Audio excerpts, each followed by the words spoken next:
Hello everyone, my name is Elena Bianchini and I am doing my emergency technology report on 3D printing in schools.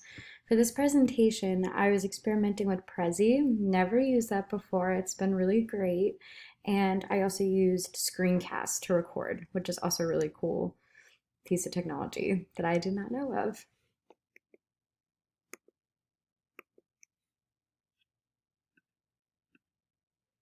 Okay, so why did I choose 3D printing? First off, I have a lot of personal experiences with it, meaning I haven't personally used it, but my sister has a 3D printer and I've watched her print a ton of things. She actually has printed me a couple of things, which I will show something that she's printed me in the picture circle. Also, when I was looking up emergency technologies, 3D printing was among the majority of them. So I definitely was like, since I'm familiar with it, I thought it was a really good idea. It's also growing in public recognition and the overall added value. They're increasing every single year, so it seems to be here to stay and it's not going anywhere. It's also useful in many subjects I notice. It's not just STEM and science. You can use it in pretty much any school subject. And there's also many future plans with it. As I said, it's here, it's not going anywhere. For example, this could be hundreds of years from now or 50, I don't know, but they're trying to print food in the future and also for medical equipment, and that includes organs. There's been a lot of research on printing organs and casts and things, so it's definitely not going anywhere. So for my picture, my sister made me an organizer for my pens, so I use it every single day and I can put it right on my desk and save some desk space. So that is also something, I just think that's really cool. So the overview of 3D printing, first off, the definition is a process for making a physical object from a three-dimensional digital model, typically by laying down many thin layers of a material. Usually it's a plastic resin. And it just is like layer of layer of layer. And that's why it takes a while. Charles Hall invented it in 1986 with his company. And as I mentioned before, you take a plastic material, usually it's a plastic resin, you heat it, you fuse the material layer by layer to create this three-dimensional object. So how can someone use it? Is usually used with coding. So you find a model or you create a model using the software, and there's many different ones. I just gave a couple of examples. And when you prepare the model for printing, you have to make sure that it's watertight and there's not a lot of room for error. However, a 3D printer is really cool because it is all about trial and error. My sister, when she was printing the desk pen thing that she made for me, she had to redo it several times, and that's how you learn. So you create an STL file using a CAD software that converts the model into then a code, and those are also several examples, and then you print the model. So here's a picture of some students using a 3D printer in schools. So as you see, there are 3D printers that are super big, but these are not super big, and that could be a positive or a negative.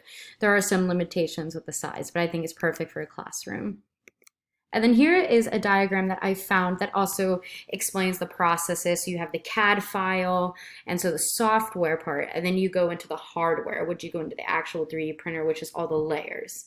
And then you have your final component. I just thought that was a really nice map. So how can 3D printing be used in the classrooms? Well, first off, by using the CAD software, it allows students to experiment freely with their designs and they can create whatever they want. As I said before, it can be used for many subjects. But to explain this, I found this really great video about students trying to make chocolate molds. Makers Empire helps K-8 schools harness the power of 3D printing. We help teachers achieve genuine learning outcomes with curriculum-aligned lesson plans, comprehensive training, professional development, a teacher's dashboard, and analytics. In this lesson, students design and 3D print molds for making chocolate. The lesson integrates mathematics and design technology by asking students to calculate the capacity of their chocolate molds to measure the exact amount of chocolate they will need. Students will use the Blocker module to design their chocolate mold. Students will need to come up with an idea for a molded chocolate shape that can be made using blocks. They should sketch their ideas on paper before beginning. Open the Blocker module.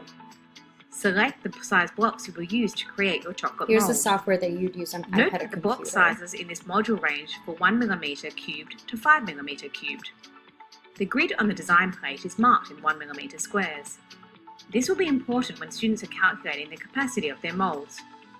Build the mold design by creating a base and then adding sides to create the cavity that will hold the melted chocolate.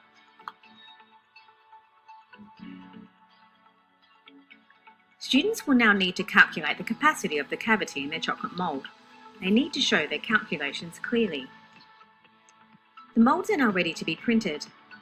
Open the student's design in the teacher's dashboard and download the STL file. Open the STL file in your 3D printer's software, select the appropriate settings and press print. We can now use the mold for making our chocolates. We need to work out exactly how much chocolate is needed. And then the rest of the video is just explaining how they use, how to make the chocolate mold. But I just thought that was a really cool video to explain how you use the software and to make the printer. And here is also ways and things you can use for 3D printing in the classroom. As I said before, you can use it for science. You can use it to make bridges.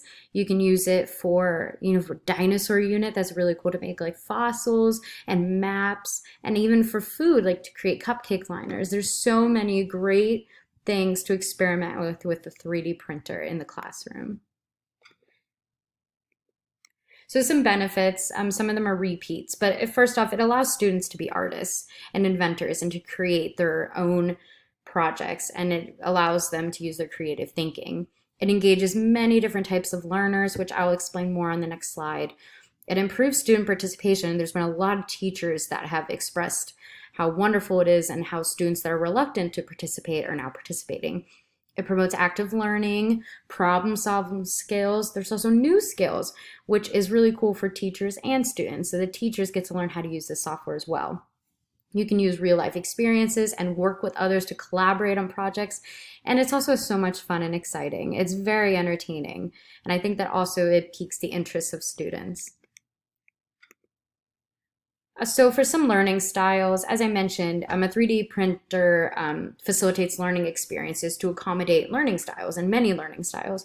For students with disabilities and students with emotional and physical, and then need support, there's a lot of technology that supports them. And so this is really great, for an example. And I watched a video of students trying to make a cast for their friend with a 3D printer, which I thought was really sweet. And it also, as I mentioned, it engages reluctant learners, which is really cool. But then you also to have, your learning styles, it's very hands-on, very kinesthetic, and it's also very visual because you have to see, when you're CADing and you're seeing all of it on the computer, you see all of the layers and how it becomes 3D. And I think that's really interesting as well. Here is a quote I found off of the Maker's Empire, the video. I saw a comment, and they're talking about how it's been a wonderful resource to them, and students that are hesitant are coming to life. And she mentioned one student was absent, and this has improved his attendance, and he just can't wait to get on the computer and to create something. So that's a positive to 3D printing. For the cost of 3D printers, the cost has gone down. It used to be thousands of dollars, now it's hundreds. It's still quite expensive.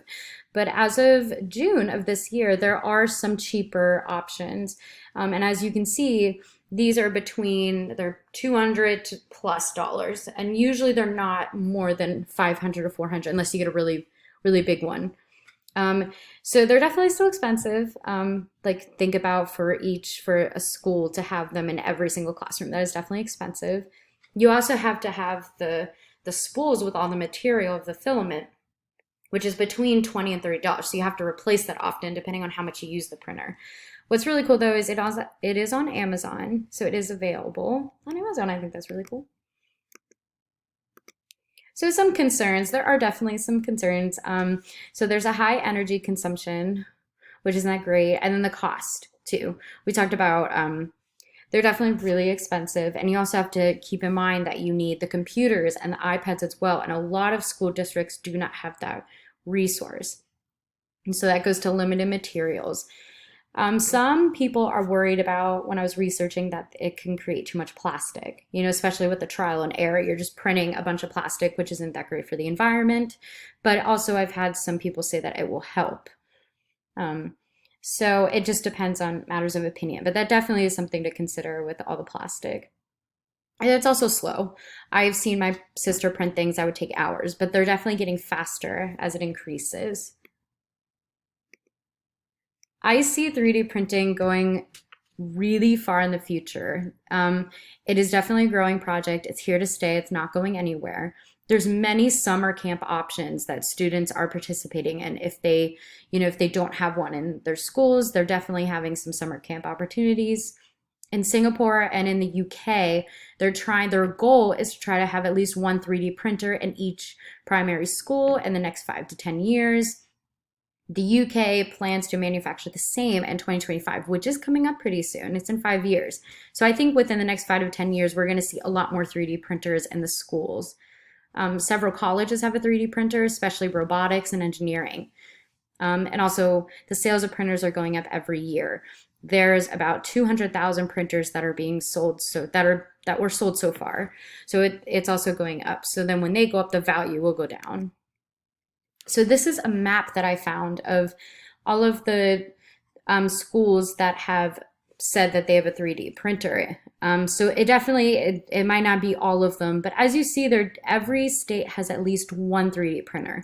And that is great, but you also have to keep in consideration how many school districts are in each state. So it's definitely growing as you in California and all up in the Northeast. It is definitely growing.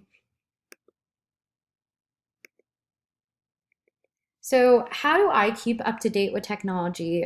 First off, because of my background in music, I didn't really have a lot of opportunities to play around with technology besides, like, music tech and stuff like that, which was really cool. And I learned a lot of softwares, but not a lot of like this for education. So the thing that I've been doing the most educating is I've been communicating with my peers very often, and they've been very helpful. And also with my teachers, they're suggesting so many new technology resources that I have never heard of before. Also, I look in the App Store very often about some educational apps. I remember when I found Duolingo a long time ago, I thought it was the coolest thing, and they're definitely improving with all the different apps. It'd be really cool if one day they have an app for the 3D printers, but I think also it would be hard with the screens and things like that, and that's also a long way to come. Also, in this different school districts and all the different places I've worked with, they definitely have their own way with technology. Especially in a lot of them are going into a paperless world. So it's really interesting to see how they go from paper into the computer.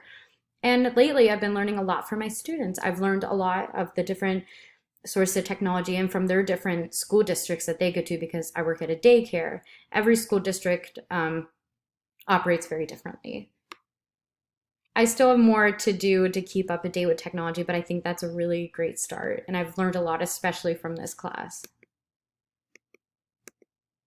So here are all of my resources. It is a lot because I used some pictures as well. But thank you so much for watching. I hope you have a great day.